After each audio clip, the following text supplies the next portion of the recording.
네, 안녕하세요, 여러분. 제가 오늘은 복음서에 나온 종말 강화에 대해서 간단하게 말씀을 드리고 싶습니다. 마태, 마가, 누가, 요한복음에 이제 다 나오는 부분이에요. 네, 오늘은 제가 누가복음 중심으로 말씀을 드리고 싶습니다. 네, 사실 기독교는 구원을 받은 순간부터 종말론이 정말 중요합니다. 왜냐면은 내가 영원한 삶을, 영원한 생명을 사는 것이 예수님의 십자가 보혈과 성령님의 내주하심으로 인하여서 약속이 되었기 때문입니다. 그리고 우리는 이 생명을 힘입어서 미래에 약속된 하나님의 나라를 지금도 누리면서 또 하나님과 동행하며 이루면서 살아갈 수 있는 것입니다. 그래서 종말론은 역사적인 시간 속에서도 중요하지만 우리의 삶 속에서 내가 정말 종말론적인 삶을 살고 있느냐가 너무나 중요하겠죠. 왜냐면은 그러한 삶을 살고 있다는 것은 바로 내가 천국을 상속받을 자라는 것을 믿고 있다는 증거가 될 수 있기 때문입니다. 그럼 먼저 종말 강화가 나오게 된 배경과 그것의 진짜 의미가 무엇인지 살펴보도록 하겠습니다. 성경을 먼저 읽을 때는 가장 중요한 것이 그 부분의 그 앞뒤 문맥과 그 본문 안에서의 해석, 그리고 연관된 다른 부분에서의 해석, 비교, 이런 거를 먼저 중요하게 생각해야 되고요. 그 다음에 중요한 것이 그 성경이 쓰여진 역사적 상황과 배경이 중요하다고 할 수 있겠습니다.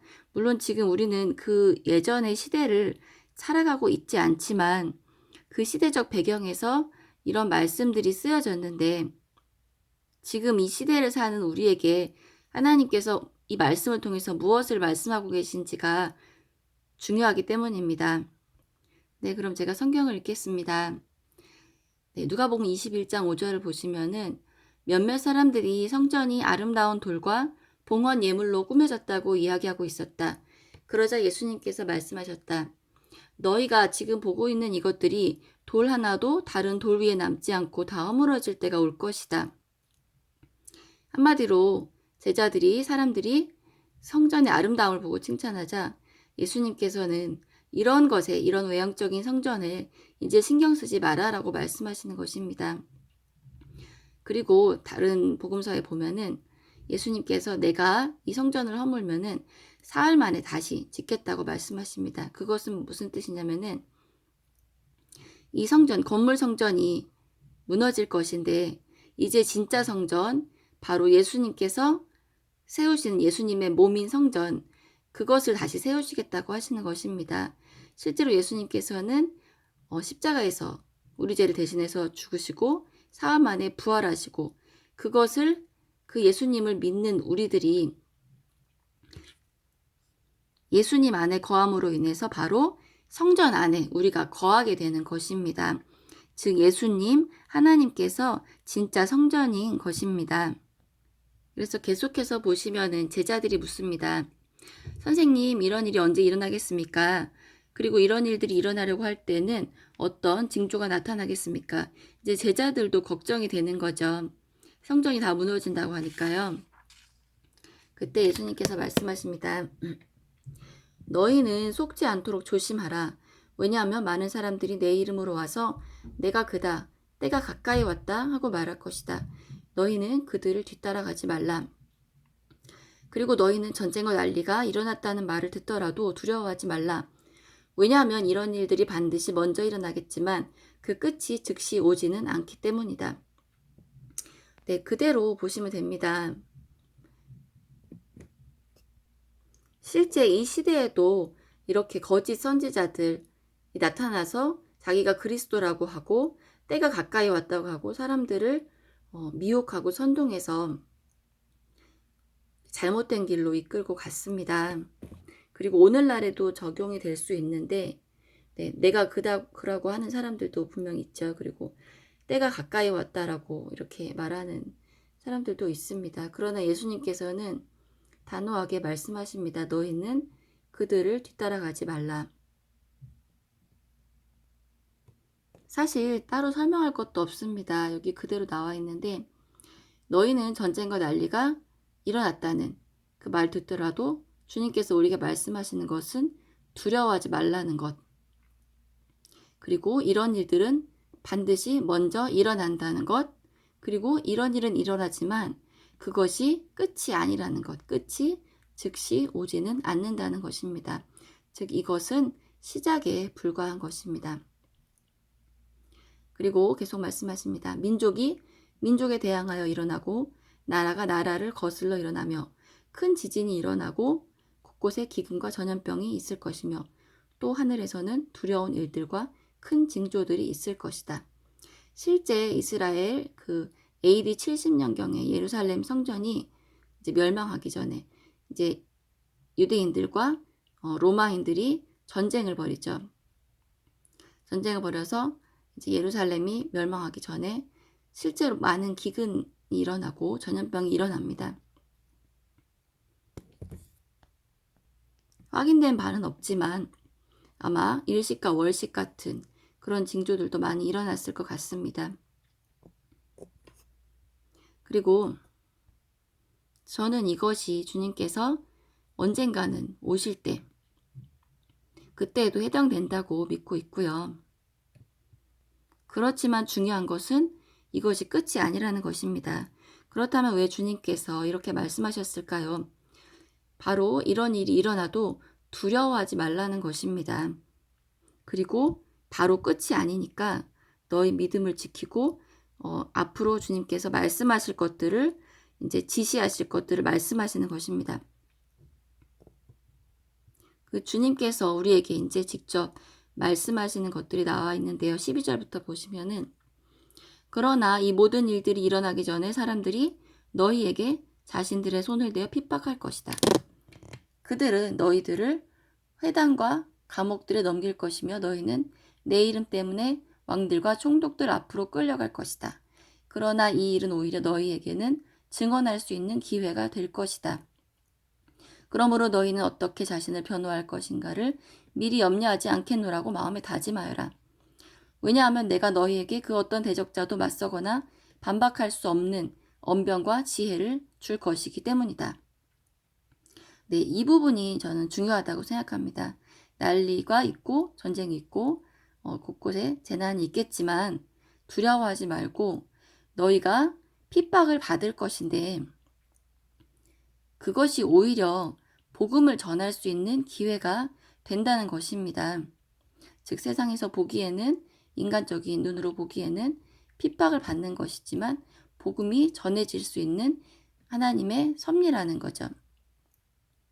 실제로 예수님의 제자들 그리고 그 제자의 제자들은 이렇게 이 시대에 핍박을 당하면서 그리고 감옥에 가면서 그리고 왕들과 총독들 앞에서 담대하게 복음을 증거했습니다.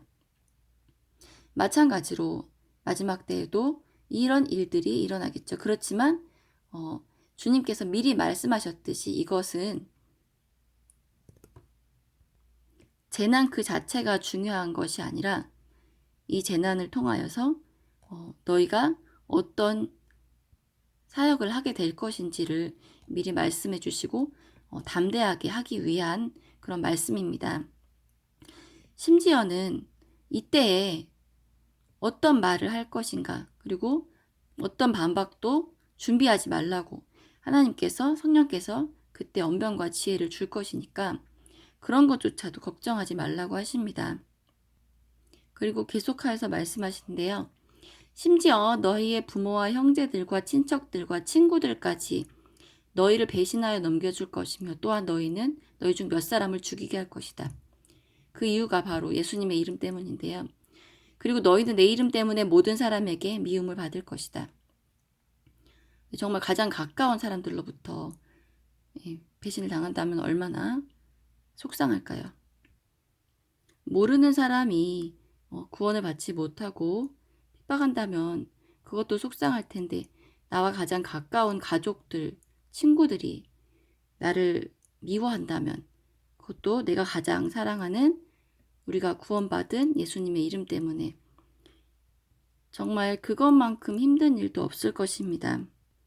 왜냐하면 그 사람들은 내가 사랑하는 사람들이기 때문입니다.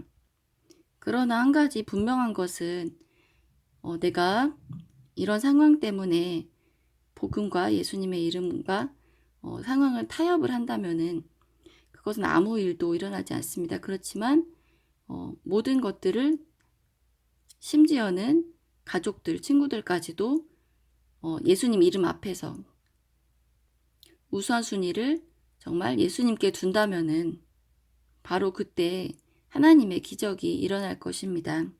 저는 이런 것들을 많이 경험했고 주변에서도 많이 보았고 들었습니다.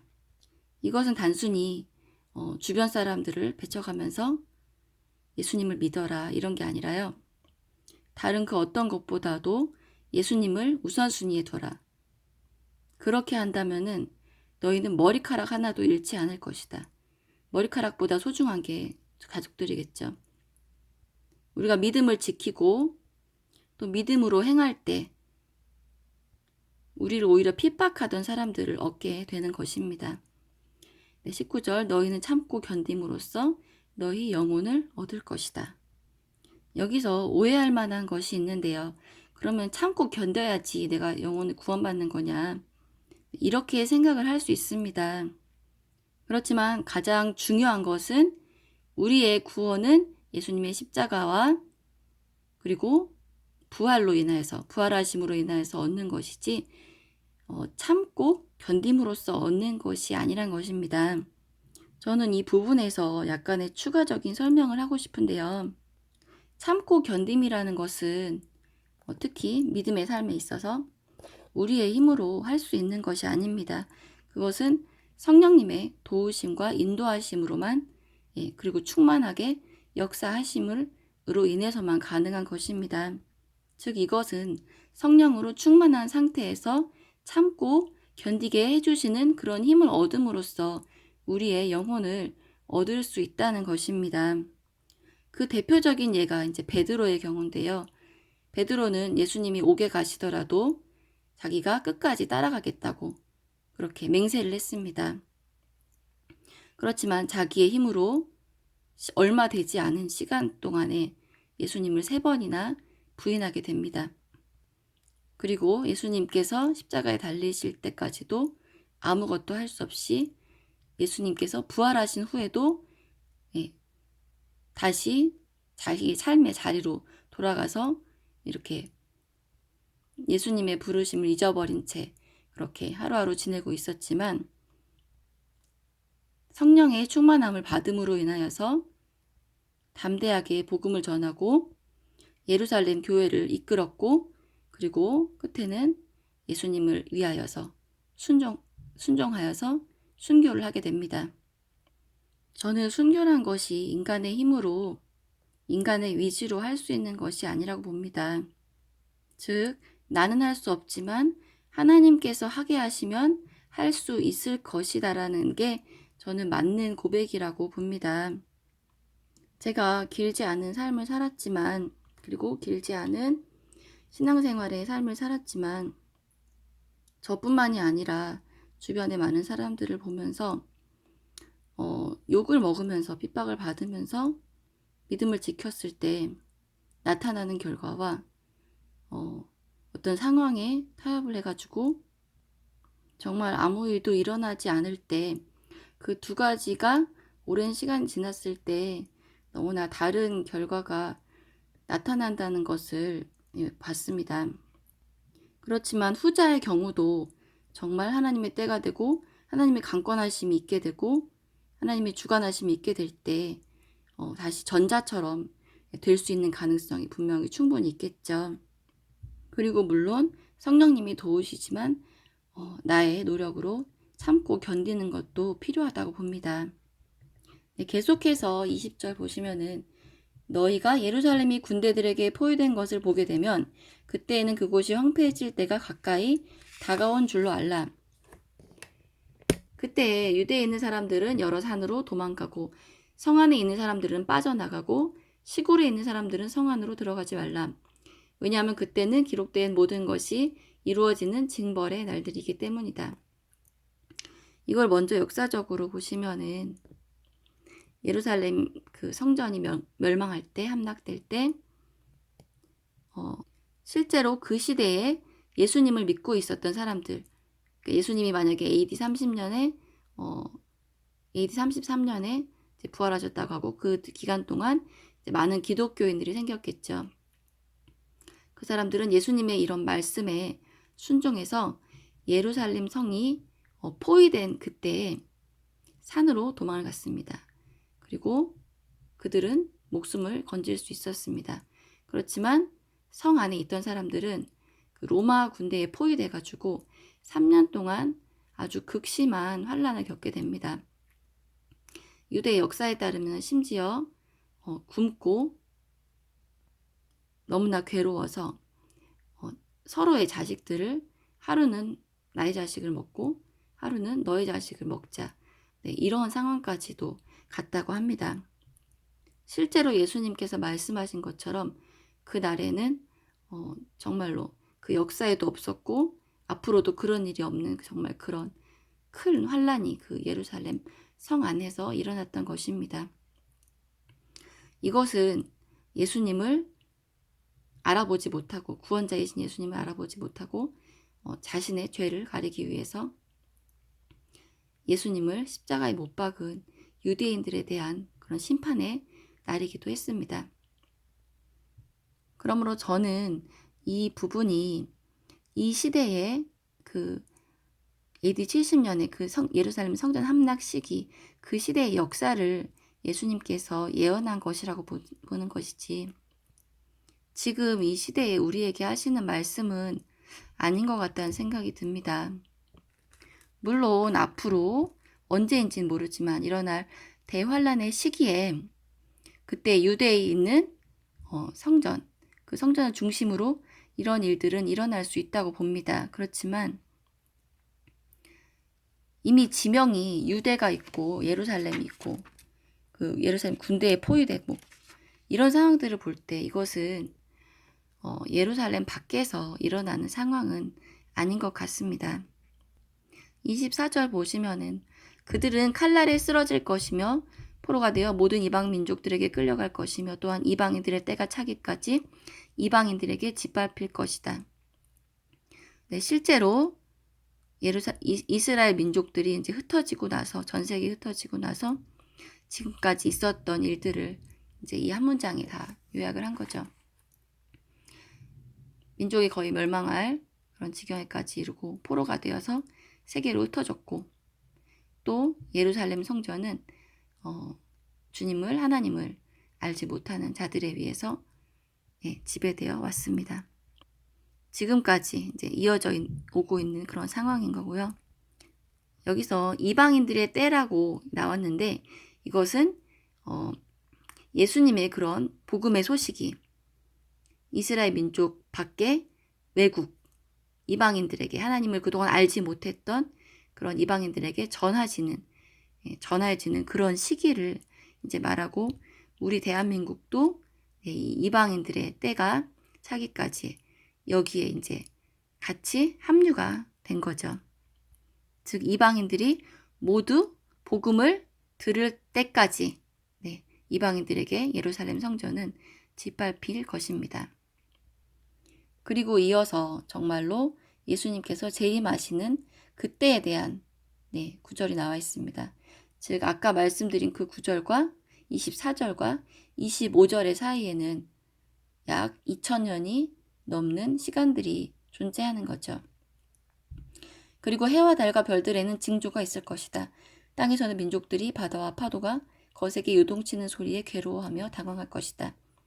사람들은 세상에 닥쳐오게 될 일들을 미리 내다보면서 너무나 두려워 기절할 것이다. 왜냐하면 하늘의 세력들이 흔들릴 것이기 때문이다. 그때의 사람들은 인자가 구름을 타고 권능과 큰 영광으로 오는 것을 보게 될 것이다. 이런 일들이 일어나기 시작하거든 허리를 펴고서 너희의 머리를 들라. 왜냐하면 너희의 구원이 가까이 다가왔기 때문이다. 이 말씀은 1차적으로는 제자들에게 하신 말씀이지만 지금 우리에게 예수님을 기다리는 이제 우리에게 하시는 말씀인 거죠. 제자들은 자신들의 시대에 이 일들이 일어날 것을 알고 일어날 것을 믿고 기다렸습니다. 그렇지만 예수님의 다시 오심을 그들은 믿음으로 바라는 가운데서 생을 마쳤고 지금 우리의 시기에까지 이 말씀은 이루어질 것을 우리는 기다리고 있는 것입니다. 즉 마지막 때가 되면은 하늘의 천체들이 이제 변화가 있을 것입니다. 계속해서 29절 보시면 또 예수님께서는 그들에게 비유를 말씀하셨다. 무화과 나무와 다른 모든 나무를 보라. 나무들이 잎들을 내게 되면 너희는 스스로 그것을 보고서 여름이 가까이 다가온 줄 알게 된다.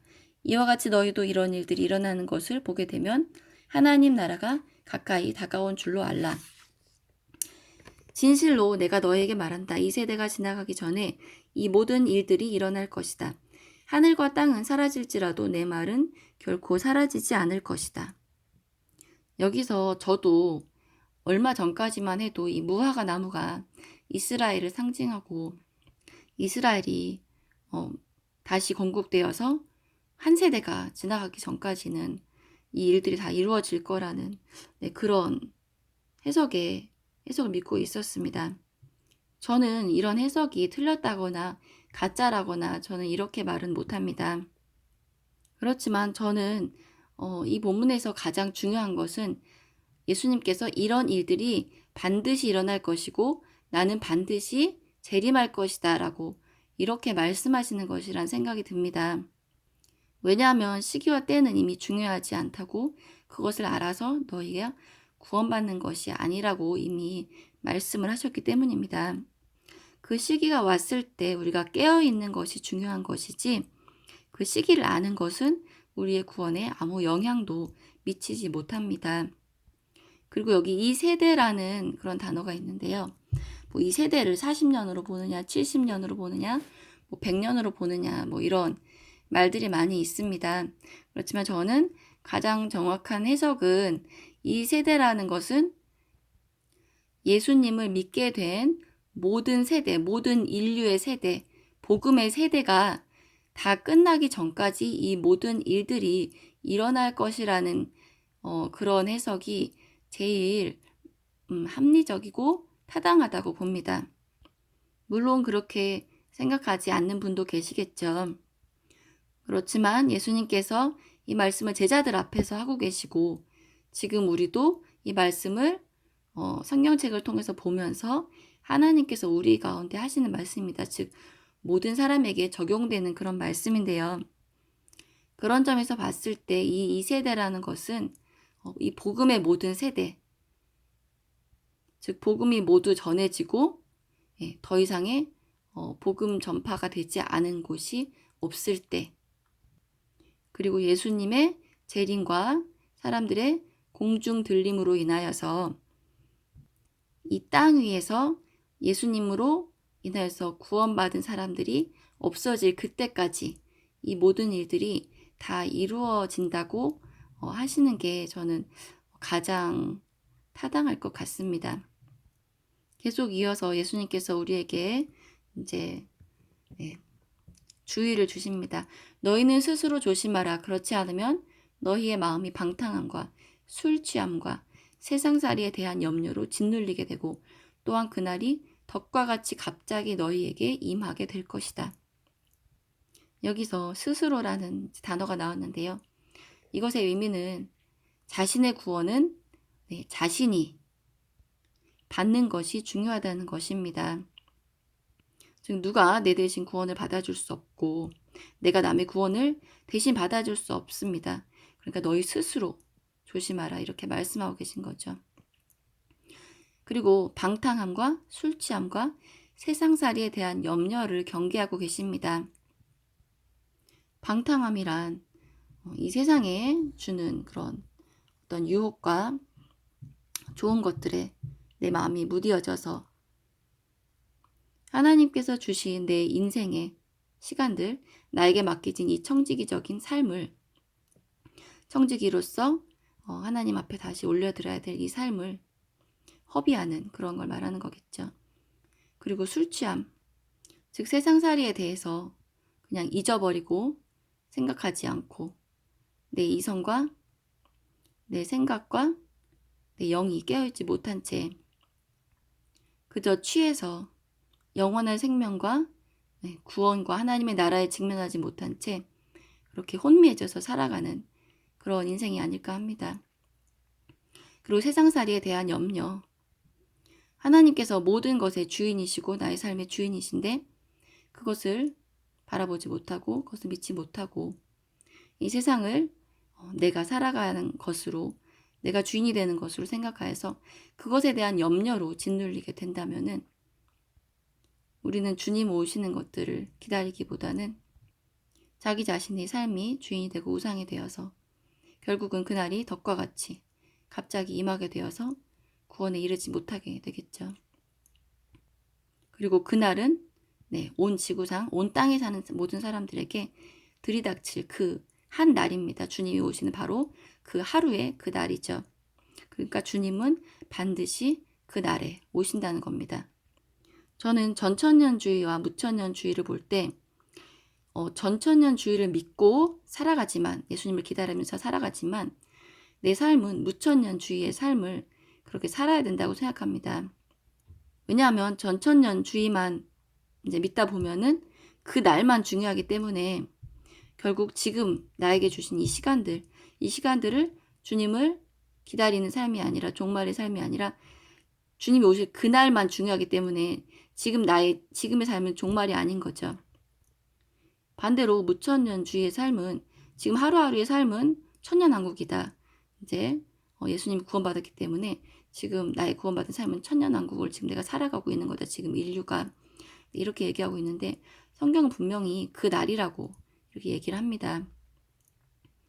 그래서 저는 전천년주의로 예수님 오실 것을 기다리고 살지만 나의 지금 삶은 무천년주의로 지금 마지막 때를 항상 살아가는 그 마음으로 살아야 한다고 생각합니다.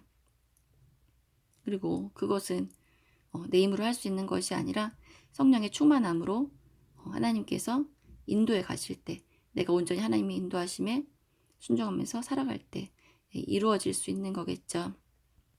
그리고 그러한 삶은 고난과 핍박 가운데서 하나님의 뜻을 순종하면서 살아갈 때 가능할 것입니다. 절대로 안락한 가운데서 평온한 가운데서 이렇게 살아가지는 못하는 것 같습니다. 예수님의 마지막 결론이 나오는데요.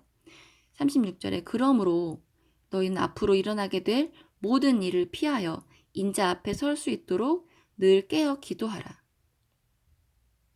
결과적으로 예수님께서는 이 말씀을 하시기 위해서 지금까지 모든 일들을 설명해 주신 거고 예언을 해 주신 것입니다. 우리가 이 모든 일들을 말씀을 통해서 알지만 깨어 기도하고 있지 못하다면 하나님 인자 앞에 설 수가 없게 되겠죠. 그러므로 깨어 있다는 것은 기도한다는 이제 말과 같은데요. 신랑을 기다리는 10처녀 중 5처녀만이 깨어 있었고 5처녀는 기름을 준비하지 못해서 신랑을 맞이하지 못합니다. 즉 깨어서 기름을 준비하고 기다렸다는 것은 성령의 기름을 가지고 깨어서 기도하고 있었다는 뜻입니다. 그렇다면 이것도 조금 이제 난해하게 되는데요. 다 예수님을 기다리고 있었는데 왜 깨어 기도한 사람이 예수님을 맞아들이냐. 전 여기서 기름이 중요하다고 생각합니다. 여기서 이제 마태복음으로 다시 왔습니다. 마태복음은 이제 슬기로운 5처녀와 어리석은 5처녀. 잠깐 이거 살펴보고 마치겠는데요. 저도 오늘 이 마태복음 25장을 보면서 정말 놀라운 걸 발견하게 됐습니다. 25장 3절 보시면은 왜냐하면 어리석은 처녀들은 등은 가졌으면서도 기름을 갖고 있지 않았지만 슬기로운 처녀들은 자기 등과 함께 기름도 그릇에 담았기 때문이다. 약간의 이제 비유적인 해석이 필요한데요. 등을 가졌다는 것은 이제 어떤 자기가 예수님으로 말미암아서 구원받았다고 생각하는 그런 상태인 것 같습니다. 그리고 교회도 다니고 예수님도 같이 기다립니다. 그렇지만 이제 기름을 갖고 있지 않아요. 정말 안타까운 일이죠. 저는 이 기름이 성령님이라고 봅니다.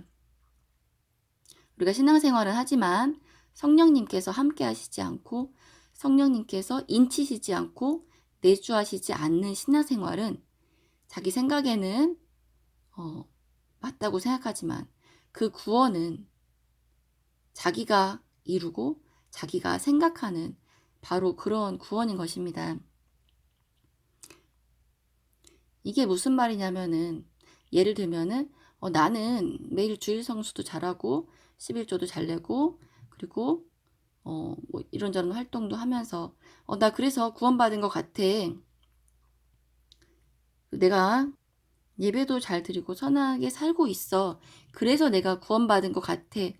라고 생각하는 것입니다. 물론 이런 삶은 정말 모범적인 삶이겠죠. 그렇지만 자기가 이뤄놓은 구원이라고 스스로 생각하는 것입니다.